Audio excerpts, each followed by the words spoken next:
to another episode of Addiction Uncovered. I'm Jill, your host, and today I'm joined by Paul. Paul has struggled with substance use for over 20 years. He was revived with Narcan 7 times in his life and has lost several friends to addiction. Now in recovery, Paul is dedicated to helping others with substance use disorder by promoting harm reduction, public health initiatives, and reducing stigma in the community. So welcome to the show, Paul. Thanks for joining us. Yeah, of course. This is cool. Yeah, so tell us a little bit about how your struggle with addiction started. I was really into soccer, and I played club soccer, and I got hurt playing soccer, and they gave me a prescription of hydrocodone. And I had experimented with marijuana a little bit. At that point, I was about 14, 15. But I knew the first time I drank that it was like, I didn't really like how out of control I got. My first time drinking, I punched a hole in a wall at a friend's house and I totally blacked out my first time drinking. And I was like, I don't like that. And so the first time I took hydrocodone was just for the pain and soccer injury. But later on, I got cut from a team, and I don't know why. And I still look back and I'm like, what were you thinking? But I took the hydrocodone that I had left. I think I took a pretty big amount. I mean, there's 7.5, so I think I probably took 6 or 7 of them. And I don't think I ever took more than one before that. But I took a bunch of them and had the best night of my life. I just drew and listened to music, and I felt like very connected to my body for the very first time, and I felt like it was going to be okay. And I didn't have a hangover, and I remembered everything, and things didn't hurt. I would say that I was probably suffering from a lot of depression really early on, a lot of anxiety, and just took it all away. And that was kind of the beginning right there. And at first, it wasn't like a super intentional habit. I had some left over. I could trade or buy or later on steal from other people's medicine cabinets. Everyone I knew had painkillers in their medicine cabinet, and I would go to I'm going to use the bathroom, and I'd go and grab a few out of their medicine cabinet, and it just kind of went on like that for a while. And then I met some people who had kind of like a lot more access to drugs. They're a little bit older, and that kind of started the more insidious aspect of it all, I would say.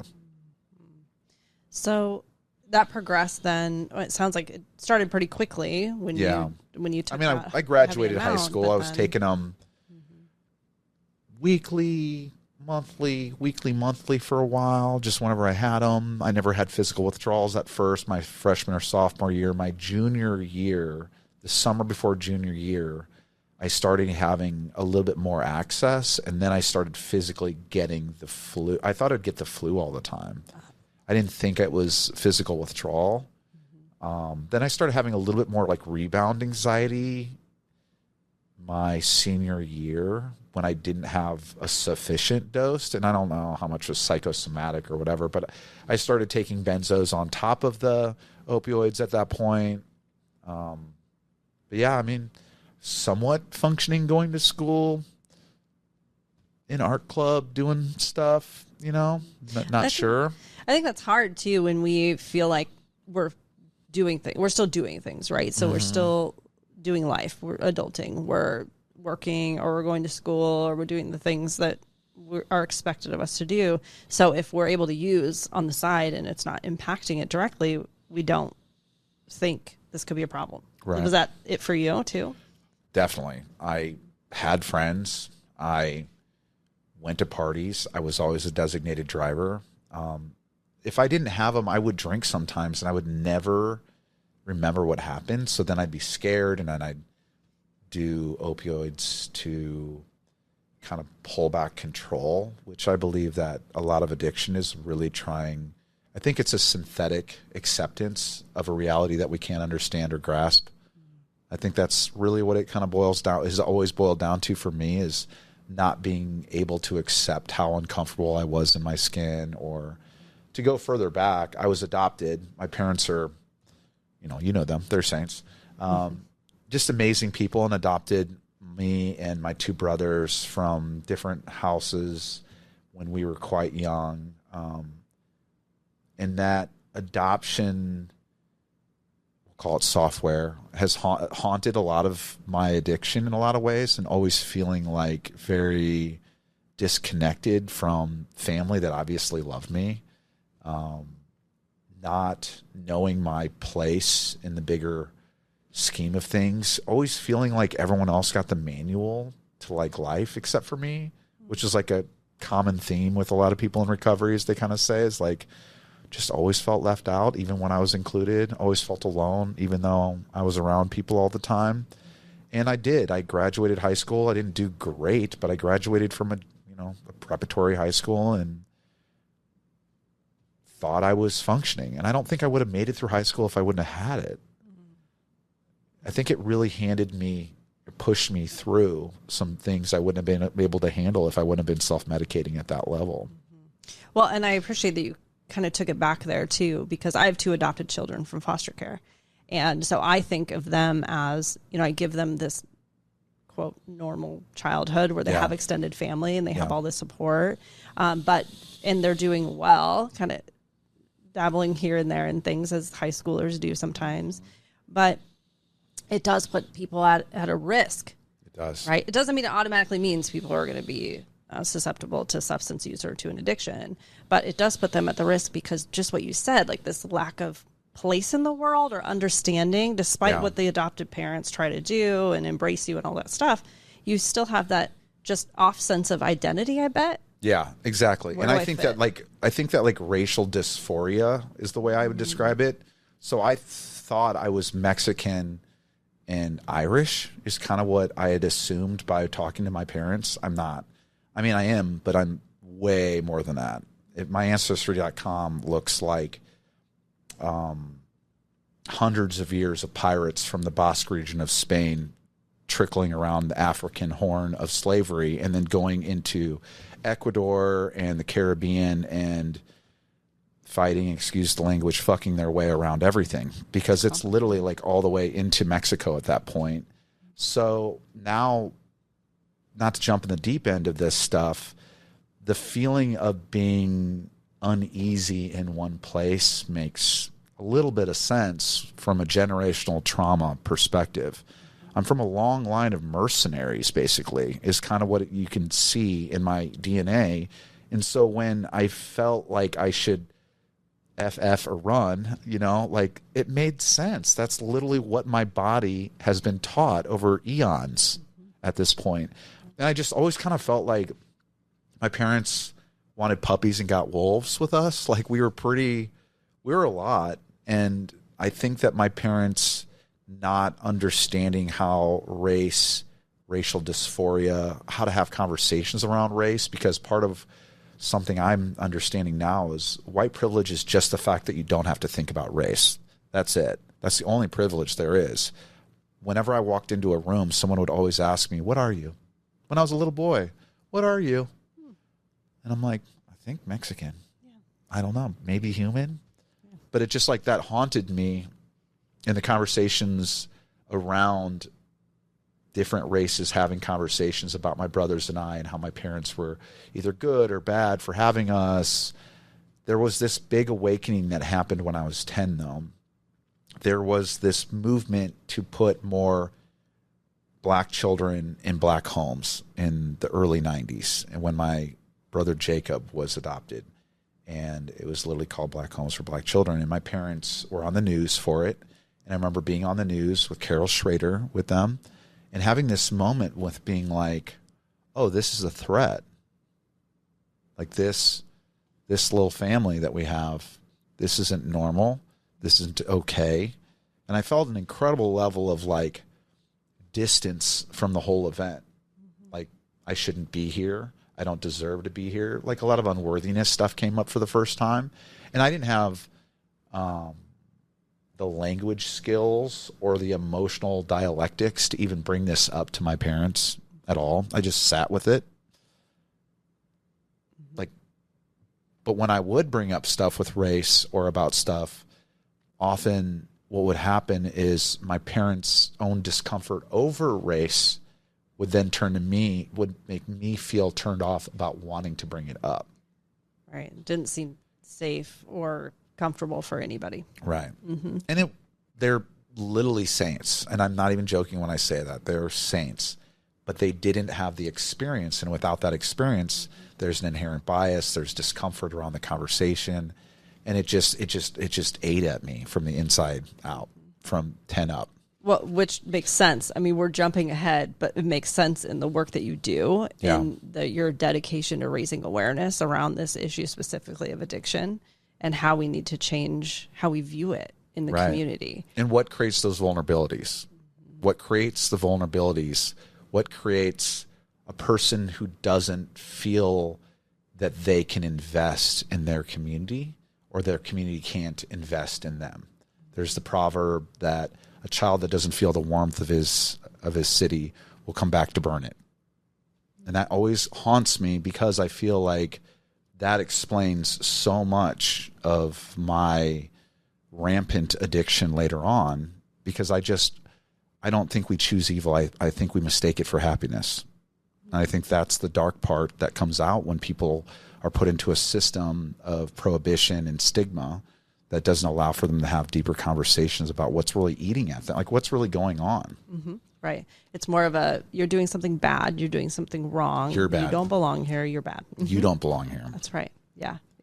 And that's the whole point of creating this podcast and talking to people just like you who are doing things to talk about it outright and to have those hard conversations to show other people that it is something that we can talk about. Is it fun? Is it, well, for us, it's very exciting, right? You and me, because we have a lot of energy behind it. But is it comfortable? Is it easy? No, it's hard. It's hard to be vulnerable and step up and say, this is what I'm struggling with. This is what I think I need. This is what doesn't help me. And to admit that.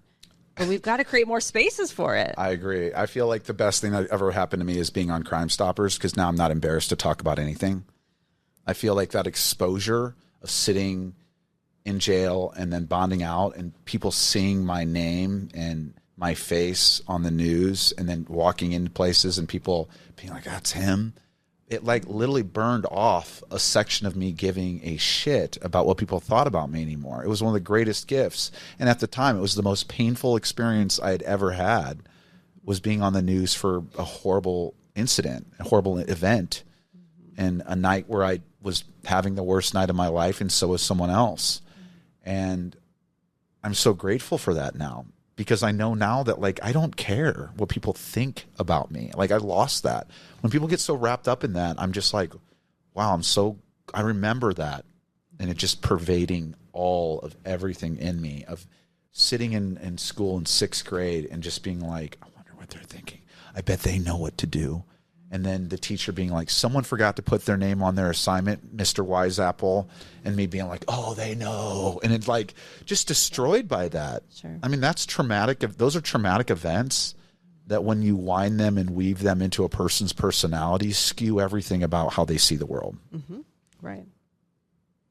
So 20 years of this lifestyle. Yeah. Where does the shift happen? Where's the change come? How do you get sober? I mean, it's like anything else. I think you ripen. You realize you're stepping in a puddle of mud and you take a different route. Then you realize that maybe it's going to rain and that you should bring an umbrella. And then eventually you just kind of embrace what it's going to be. And I think I was trying to build my own idea of what I couldn't imagine being without substances. Like, I'd like to start with that. Like, I didn't like how I felt in my body. I didn't like how I felt, how I looked, how I sounded. I didn't like the fact that everything felt like an ongoing, looming threat for every moment of my life, from when I woke up feeling regret for what I did the day before, from the time where I'd hopefully pass out or have some moments of unconsciousness and swept away in the nihilism of Xanax or heroin. I looked forward to annihilation every day. So to go from annihilation to full life, it's pretty bright, and it's kind of hard, and it took a little bit of building up to it. So I would say that, like, I was on methadone at one point, a methadone clinic. That was 3 awesome years where I got into peer sports specialty. I was understanding there's different dimensions of who I was, of what I could offer, and it was a very special time, and it planted a lot of seeds that would be harvested way later. So I was like 27 when I was about 27 when that was happening. And it was just a special time. And Dr. Jai at Community Alliance was just an incredible mentor and friend of mine. And I just had a lot of support when I was on the methadone clinic. And then as I started getting into peer sports specialty work, everyone around me was on, well, I should say that everyone around me was in abstinence-based recovery. And so I felt this real push to get off methadone for no reason at all at that time. And so I pushed really hard with my doctors to come off of it. I ended up having a horrible experience with that. Was prescribed some medications for anxiety, was abusing those, was drinking on methadone, incredibly bad combination of things. Ended up getting in trouble, getting in terroristic threats. I don't even remember the entire night at all. And just woke up in jail and ended up detoxing off methadone, cold turkey in Douglas County Jail.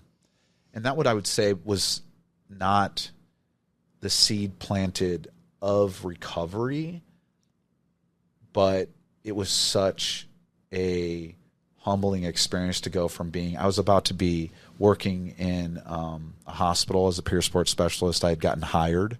Oh, wow. And so I was supposed to be starting that very soon. And instead I'm in jail. And I remember a lot of the people that I had lost contact with for a number of years due to their disease of addiction getting so extreme, I ran into. And these were high-level criminals and drug dealers and addicts that I had been friends with in the Leavenworth neighborhood between 51st and like Jackson Towers. And they had just evolved into little criminal masterminds of sorts. So me going to jail, detoxing, I ended up getting a treatment bond at 21 days. Man, I didn't sleep the entire time. The mania from the withdrawal of methadone was incredible. I became suicidal. I was hallucinating. I couldn't, my leg tremors were so severe I couldn't even lay on my bed. So I would just pace all night until I'd be exhausted, maybe lay down for a little bit.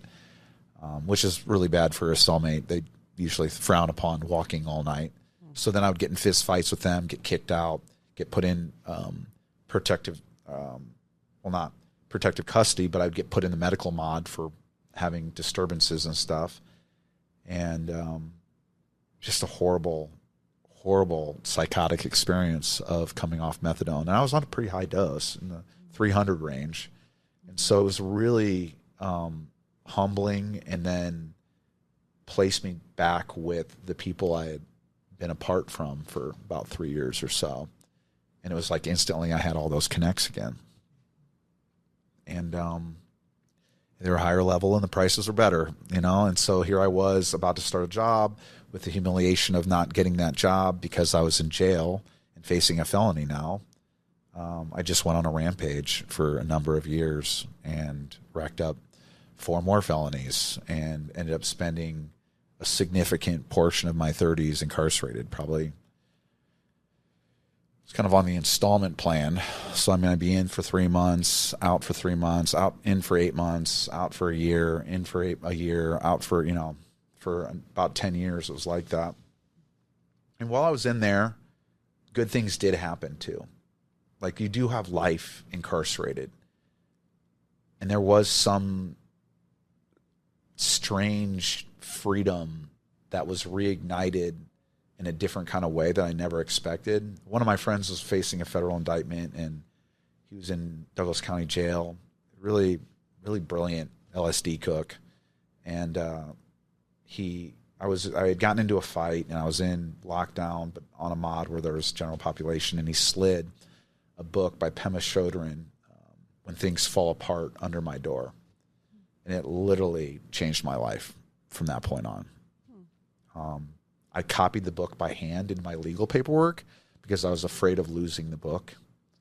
And so I copied it by hand into my legal paperwork so the guards couldn't steal it from me. And it was like, there's a quote in there that says, "Fear is nothing but the natural experience of getting closer to the truth."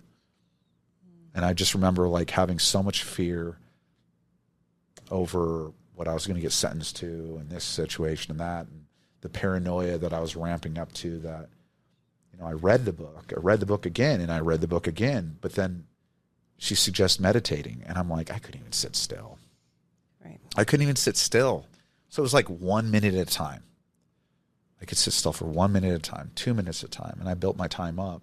And every time I went to jail, it was like, I'm in a monastery. We're gonna take care of our body, mind, and soul. So every time I went to jail, I'd increase my wisdom or knowledge, and I'd read Epictetus's Art of Living, Hurrdat. I would read Marcus Aurelius. I would read all these books that are about reframing your experience in different ways, and I would really try to apply them like on an everyday basis. And so like it was like I was planting seeds the whole every time I went to jail. It was like book club for me. I would just do burpees and read books. That's all I did. That's just how I did my time. And so like it just kind of happened over time that I just started getting closer to the truth, I think, of like what was going to be good for me. But it took a lot, you know?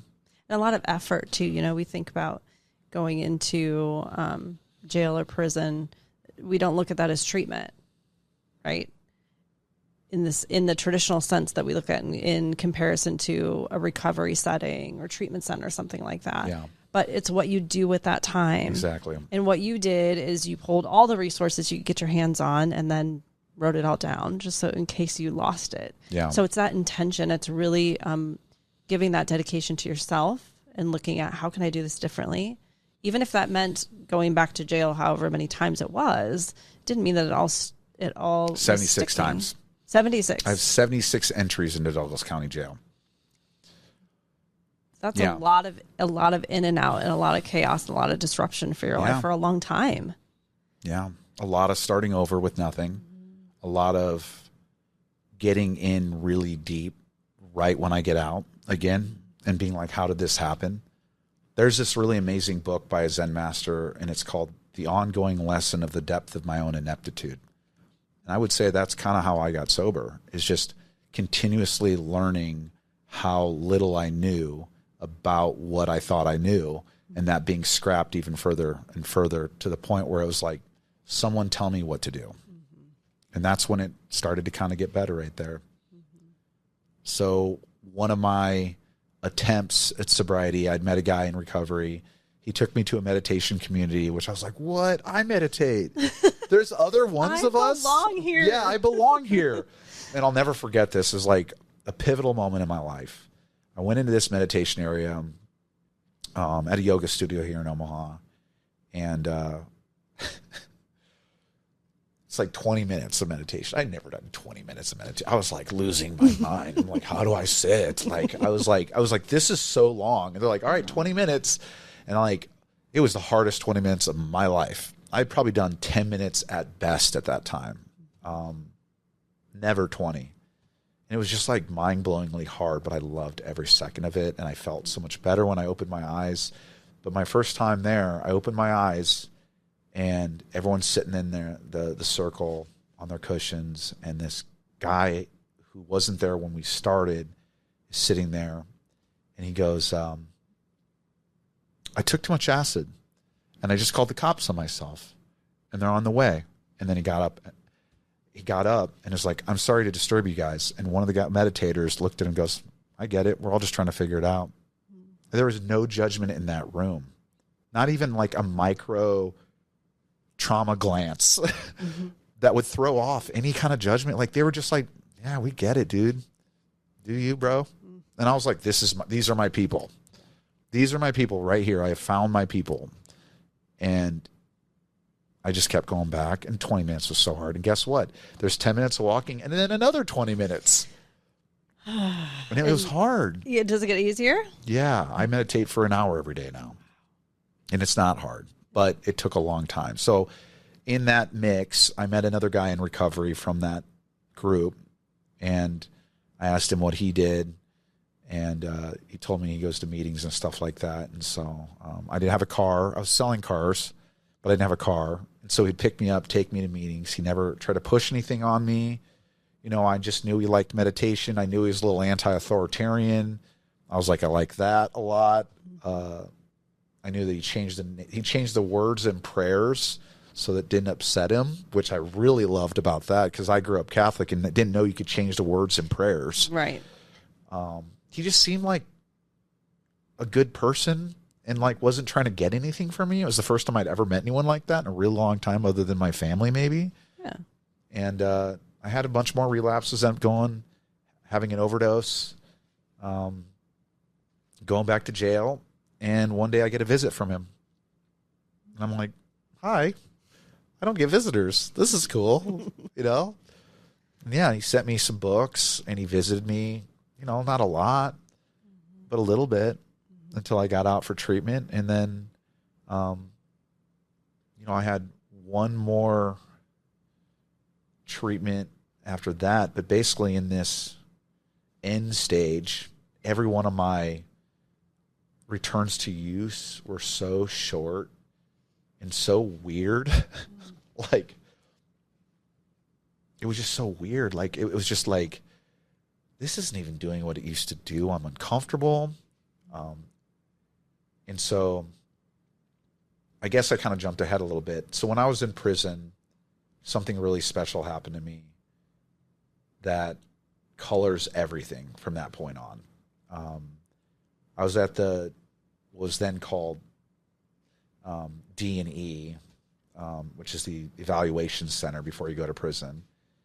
And it was a very tough time, as it always is in prison, but at this point was very bad because there was a lot of overcrowding. So in our room, there was about 11 to 15 cots in the day room on top of the two-man cells that were all over the place. So we just had like a lot of overcrowding happening, and it was just like tempers were flaring. I was in mod 8, which is pretty like violent crime and just tough. And then 9 was pretty much a lot of lifers on their way to prisons. And tensions are really high. You have to remember that every day in prison or jail, it's the worst day of everyone's life. You wake up knowing that. You go to bed knowing that. Every day is the worst day of everyone's life. In a way, it kind of helps you navigate it and not take it so personal, because it's like you've kind of like pre-coped ahead. But I was meditating, and I was getting to the point where I was like getting 10 minutes, 15 minutes of meditation. And a riot popped off. A guy lit a mattress on fire and tried to break through the viewing area that separates the mods. And the building was on fire. And I was like, I'm going to my room. I'm not going to be out here when they come shooting rubber bullets and tear gas and all that stuff. So I went to my room. And unfortunately, my room was in the corner of the mod, and I couldn't see out of the window. So I could only hear the screaming and the yelling, and I could smell smoke. And so I was having these like auditory hallucinations for a couple days while this mess is going on. And I started meditating to try to like just not have an anxiety attack, basically, because I thought I was going to die. And I started doing a type of meditation where you label your experience: sound, feel, hear, see, feel. And since I could only hear, I used hearing, and I labeled whether I thought the experience that I was hearing was positive, neutral, or negative. And I started being like neutral, neutral, negative, negative, negative, negative. And it's kind of doing that. And I did it for so long that I actually like acclimated to the loud sounds and was able to get some rest. And something strange happened, and I still don't know how to explain it. I started to see that I was projecting fear into everything. And I don't know if it was this concentrated effort that I had made to try to deal with this particular moment, or it was the fact that I fully surrendered on a level where I really truly realized that everything I had done to this moment had led to this moment where I may not make it. So I was able to get honest with myself on a level about my part in things. And I just started seeing that like everything was fear my entire life. From age 10 on, every perception was an exaggerated perception of fear.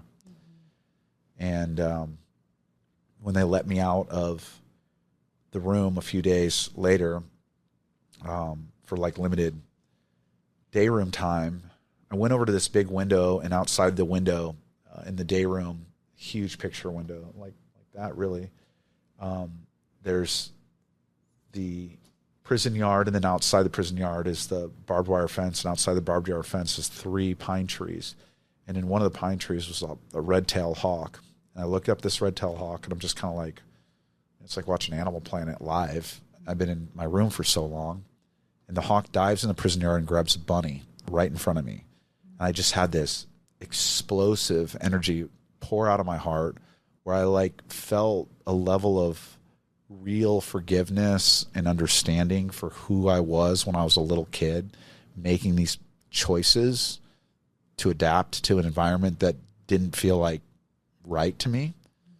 And it was like this ongoing awakening for like 3 days where I just kept realizing that like I'm totally interconnected to everything on this planet on a level I had no idea, like as Thich Nhat Hanh's like interbeing with everything and everyone. It was like I was reborn that day. Like when so people would say, like I used to be like very judgmental towards this reborn idea, but it was like I had a real deep awakening where I literally would look at my feet and be like, wow, feet are cool. Wow, hands, these are weird. Think about this. And doing it sober. And having that awareness. Having an LSD experience totally sober for once. And I'd had these experiences, but they weren't integrated into my psyche. Like this was a total rapid personality change. And I couldn't really talk to anyone. I'm in like a high security mod with a bunch of 18 to 20-year-old killers. It's not like, so I just like went back to reading my Thich Nhat Hanh book and trying to like think about what this is. And when I went to Nebraska State Penitentiary, there was a lot of meditators there. There's a guy who took pity on me, I would say, an old timer who, you know, was an ex-Vietnam vet who I heard killed his wife and her lover when he got back from Vietnam and had been there for a long time and was really into Zen and had done the work with Zen and taught me so much about how to work with the mind and how to sit still and what it's really about, which is choosing suffering. Like I have a choice on whether I want to hurt or heal every moment. And I never really understood that in the Four Noble Truths of Buddhism. So in a way, Buddhism primed me for recovery. In a way, there was much more work to be done. And when I got out, I reconnected with this guy who ended up being my sponsor and started participating in recovery the way he asked me to because I was so desperate. But there's a lot of ripening processes that happened before I was ready to give up everything. Sounds like it. Well, then, you know, to jump forward, one of the things that I want to make sure that we get to, which will be my last question too, is what are you doing now with this energy and this awareness that you have and this experience? Tell us about the work you're doing in the community. Okay. So I worked at a nonprofit for a while, and I loved it. It was the Heart Ministry Center, an incredible nonprofit that has a program called Fresh Start that I went through, was hired by their former CEO, Mark Dare, who was another guy who went to a Jesuit prep school, who went to prison, and we would joke about being the prep to prison pipeline. And like, I just really got a lot of love and mentorship from this man, and I grew really quickly. I ran a social enterprise laundromat that helped families who couldn't afford to feed, let alone wash their children's laundry, and understood a lot more about how nonprofits fit into helping other people. And I just was on fire with wanting to help people. I just, like a lot of people in recovery are. And so I ran a laundromat, and, you know, I learned how to tell a story about how 1 in 5 kids don't have access to clean clothes. And I was giving tours to funders And I was building relationships with foundations, not even knowing who these people were or where they fit into the whole grand scheme of funding anything. And I didn't understand that stuff. I was just luckily ignorant of the whole process. But I was getting incredible mentorship from Mark Dare. And it was just an amazing, special process. And I just started to have a lot of friends get out of prison and die. In 2022, I had 33 friends die of overdoses. And 22 of them have nothing about drugs on their death certificate. So, being the curious person that I am, I found out who does our medical examining, Dr. Aaron Lindy, at Physicians Lab. I then found out about our coroner system. It was just like an ongoing bunch of inconvenient truths for a while. I started working a little bit harder on the codependency and relationship stuff in my own personal recovery. And that was a game changer, just not really realizing that I was borrowing from my self-worth to pay my self-esteem in almost everything I was doing. And so I was finding myself kind of out of alignment with the nonprofit I was working at. Decided to jump out of that nonprofit and start my own project, and ended up being at UNMC, College of Public Health. I had met Dr. Ali Khan at an event, and he was like, "Oh, what you're doing with harm reduction, we literally need to create a position for you." I'm like, "Okay, all right, I'm cool with that." Like, I love how that kind of stuff works. Like what? Yeah. Like who creates a job for a 5-time fellow? I used to overdose at UNMC all the time, but I didn't think I'd ever work here. That was never even in my imagination of ideas. I thought I was going to create another nonprofit, and then I would try to figure that out, right? Mm-hmm. No, way better, more sustainable, harder, but more sustainable process. So I created a project called Nebraska Harm Reduction Program at UNMC, and have just had so much support from UNMC and the University of Nebraska and University of Nebraska Foundation and funders in Nebraska in general, who are just interested on how someone who has my experience of incarceration, medication assistance treatment, not seeing recovery the way that a lot of people see recovery. I see it so overlapping. Like, I've got my recovery circle, I've got my meditation circle, I've got like my relationships that kind of circle everything around that. And I feel like that's really what it boils down to, is just building community and seeing how it all goes.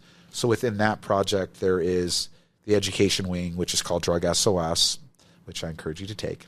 Okay, I'm on it. Which is about teaching individuals and organizations on how to see the policies, processes, and their own perceptions of drug use in their community, about each drug, learning how to respond to different types of overdoses, even knowing what different types of overdoses look like, understanding a little bit more about the cultures behind each drug, because every drug has its own unique culture that it gets built around it.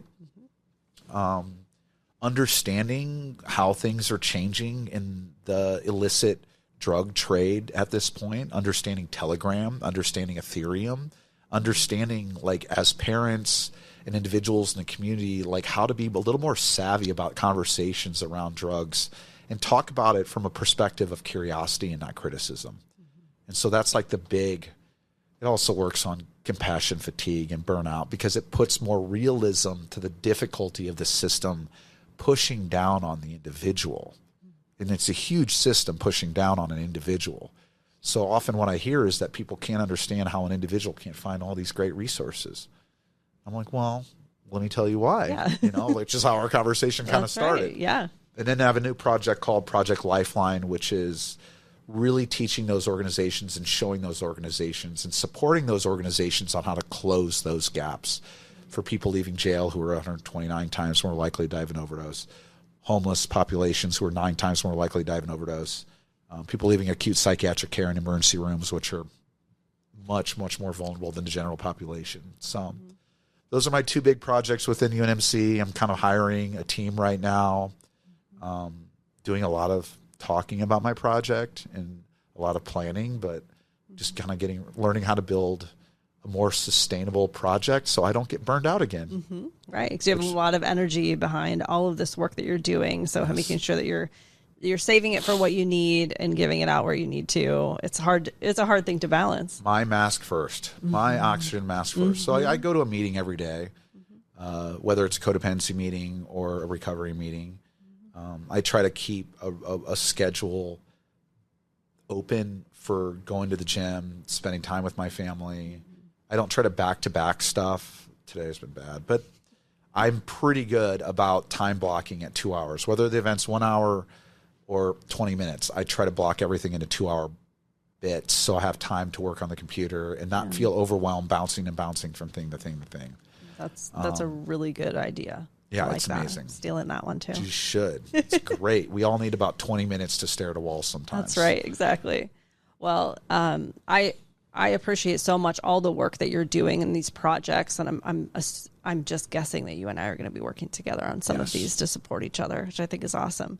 But congratulations on your recovery. It's not easy. You continue to do it. You continue to put yourself in front of people who are struggling in order to show them that's possible, that life can be different. And so even though it's been a whirlwind over the past 20 plus years of this experience for you, you've really been able to give back in the community and teach people in the community how to show up for people just like you who deserve to have that chance and to be able to give back. So thank you for all the work you do. Congratulations on your recovery. And I look forward to hearing more about the things that you have in the future.